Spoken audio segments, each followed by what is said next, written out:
If you're looking to make homemade hand soap that smells amazing, feels soft, and uses high-quality, trusted ingredients, then I highly recommend trying this combination. It's a simple way to treat your skin while avoiding harsh chemicals and unnecessary additives. I've been making homemade hand soap for years now, and I absolutely love all of these products. I start with a 1/4 cup of Dr. Bronner's Pure-Castile Peppermint soap. This soap is so versatile, and it's made with regenerative organic oils.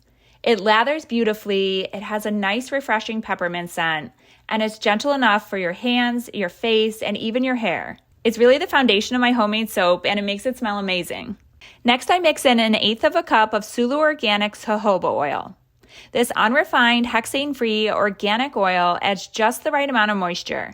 It's lightweight, absorbs quickly, and it leaves my hands feeling soft and nourished without any greasy residue. I love that it's completely natural and it pairs perfectly with the Castile soap.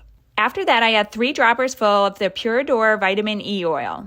This oil is packed with antioxidants and it provides extra hydration, helping to keep my hands smooth and healthy. It blends seamlessly into the soap and it gives it a luxurious feel.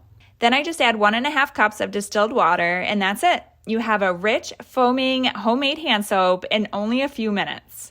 And I love these adorable 16-ounce mason jar foaming soap dispensers. They're great for kids' bathrooms or in the kitchen without having to worry about them breaking since they're plastic.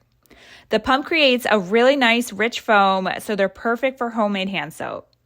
And my favorite part of all of this is knowing exactly what's going into it, and that is gentle, natural, and effective. If you've been thinking about making homemade soap, these products are such a great combination to get you started.